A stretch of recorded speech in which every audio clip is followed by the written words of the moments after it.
Book 101 is all about the books that I read for the last 40 years. And today I have my special guest.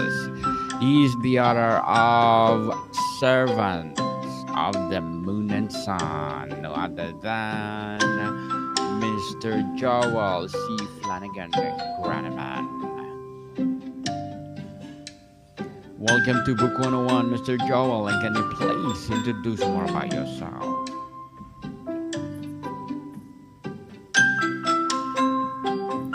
Yes, thank you, Daniel. I'm Joel Flanagan Granneman. I'm the author of the Servants of the Moon and Sun series. It's a epic fantasy retelling of Sleeping Beauty, based on the idea of what if Maleficent was Aurora's mother, and what if she wasn't really evil. And there's 4 books in the series, and currently working on the final editing and formatting and getting ready for publication of book 5. And that information on the title and a lot of that stuff is going to be coming out on the 16th of this month with my newsletter. So sign up and get all the information. Yes, indeed. Thank you so much for sharing your knowledge and wisdom to the world, Mr. Joel. And hoping for more and more and more adventure of your series. What has inspired you to reimagine the Sleeping Thank Beauty you. fairy tale as the epic fantasy adventure in Servants of the Moon and Sun? Well, it all came in September of 2019 when my wife and I were watching the movie Maleficent. And at the end of the movie, it was a good movie. It was interesting, really good special effects, really good acting. But at the end of the movie, I thought this would be a better movie if Maleficent was actually Aurora's mother, because there was a very strong mother-daughter bond between the characters of Maleficent and Aurora.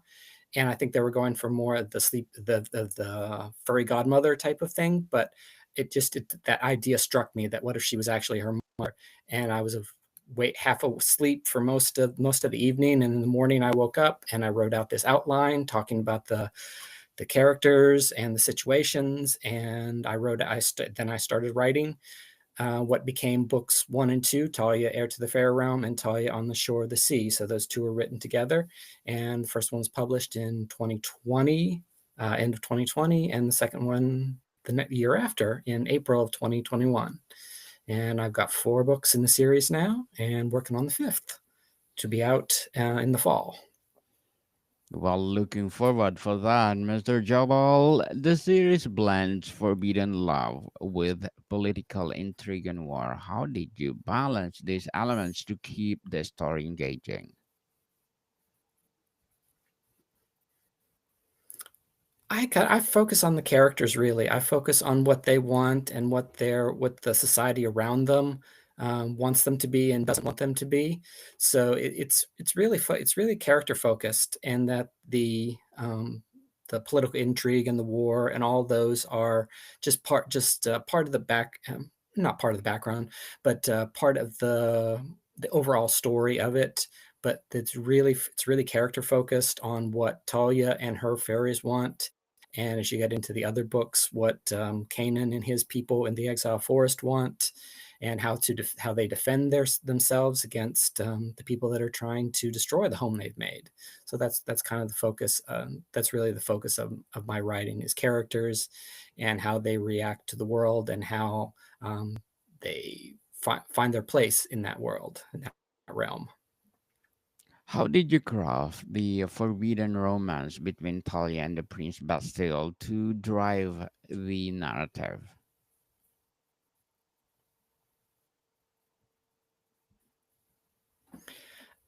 I just kind of took it as in book 1, Talia and Bastille. Talia's the heir to the fairy realm. She's the daughter of the fairy queen, and Bastille, he's the son of the human king. They're brought together, in as a lot of political marriages are, for to sign an alliance. The humans and the fairies have been at war for a long time, and they just recently have been in a period of watchful, kind of uneasy peace. And the fact that trying to marry the two heirs together would bring the realms together and stop the future wars. And on both sides, the human and the fairy side, there are factions that want peace, and there are factions that don't want peace. So it's they're very much caught in the middle of it. And Talia wants what's best for her people. Bastille wants what's best for his people, but they both come from very different societies. Bastille comes from a very patriarchal human society, where Talia is the fairies are very matriarchal. So there's this built-in conflict between the two of them, and they both want what's best for their people, but they see it in different ways. So it really becomes really a strong push and pull between the two of them, and it winds up not for the fault of their own, but from the fault of there's these inborn prejudices on both sides that eventually drive them apart and fuel the intrigue and the wars that come into book one and into books two, three, and four. Mr. Joel, the three sisters, Talia's evil aunts, are central antagonists. What was your process for developing their motivations and menace? They originally came from the idea of there's three fairies in the Sleeping Beauty myths, in the Sleeping Beauty movie. So I took their colors, blue, green, and added it and put the evil ants into those colors. And from those colors, I extrapolated how they feel about humans and half fairies. And and the racism and the hatred they feel is very different in each of them, but is also very, very, very, very, very strong. That the the ant who wears red, she's very hot, and she's very, very, her hatred is right on the front, and that she doesn't want anything to stand in her way. The one who wears blue, her hatred is very cold, is very conniving, and very much she would I think I explained it in the book that she would be nice to a child just to trap the parents into something. And then the aunt who wears green, her racism, her hatred is more pragmatic, that she sees humans and half fairies as pets, as useful servants, but still would, kill them right out of hand. So that's how and taking those three different types of hatred that the ants have, and that creates the motivation for them, and how they react to Talia's relationship with Bastille, and how it relates to their hunt for her in books one and two. In Fairy Court in Exile, characters like Mean and Eleanor face their past traumas. How do you approach their emotional growth? That's a great question. They're both facing a lot of PTSD from what happens at the end, in the middle, and the end of book two. Um, Talia on the shore of the sea, and they go through some really bad times, and they have it's really it was really important for me not to have for them to be continually working through what happens to them. They just don't slough it off and move on. And it's very important that they deal with them in different ways. Min deals with the emotions and what happened to her in very different ways than Eleanor does. But except Eleanor has a lot of past trauma that also feeds into it. So it's really complex, and it's really interesting how they react to each other, and how they react to the rest of the characters around them, that they're working through the trauma and the PTSD in very different ways. And at the end of book three, it comes to a head, and they not and Eleanor decides that there's a different way she needs to keep on going with doing treating her treating her treating her trauma. So that's how I kind of worked with that. Mr. Joel, the series is praised for its unique take on fairies, distinct from typical romantic or patriarchal depictions. How did you create this fresh perspective?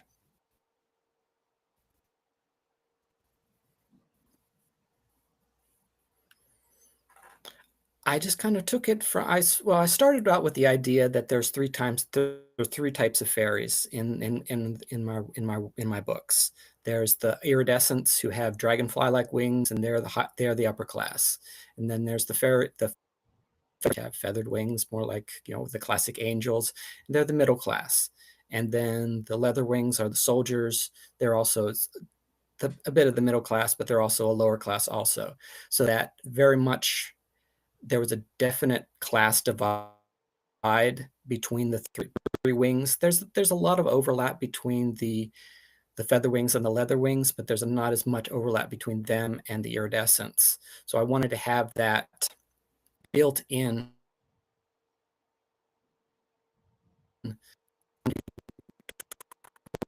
them to set them off, that they weren't that it may be a matriarchal society, but everybody isn't equal. They're equal in different ways. And so that's why that's one of the things I wanted to do to set my fairies apart from all the other ones you see in literature.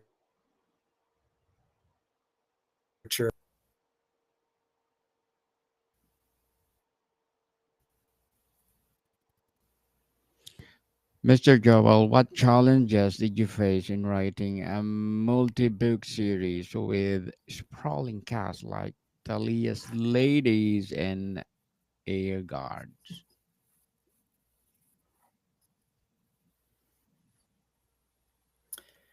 It's really challenging. When I was writing books, I wrote books with a cheat sheet with the nine ladies and their soldiers, and each of them's um, special.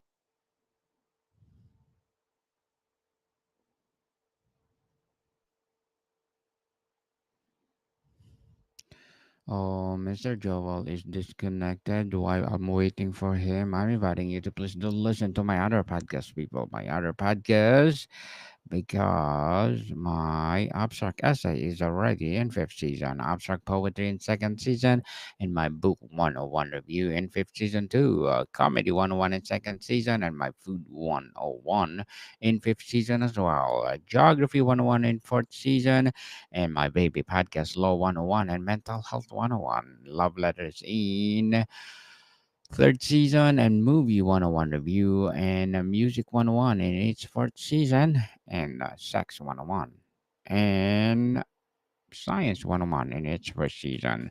Please listen to them wherever you listen your podcast. And Mr. Joel, I think, still disconnected, so please support him. Mr. Joel is my avid guest on Book 101 review, so let's support him. Servants of the Moon and Sun, which is already have four books, and please support them. Please support him because this Servants of the Moon and Sun is his masterpiece for sure, together with his wife. Book one is Talia, Air, and Fairy, the Fairy Realm, Servant of the Moon, Sun, Book one. And the book two is On the Shore of the Sea. Book three is Fairy Court in Exile. And book four, Mother of Exile. And looking forward for the book five this coming fall. So let's support Mr. Joel, because if you support him, for sure, more and more and more empowering series of the Servant of the Moon and Sun will come. So people, again, I want to apologize. Mr. Joel is disconnected, and in the near future, we're gonna do it again in support of his series Servants of the Moon and Sun. So, people, again, please do support Mr. Joel Flanagan Graniman of his series, because they are one of a kind. So, more to come, people. See you soon.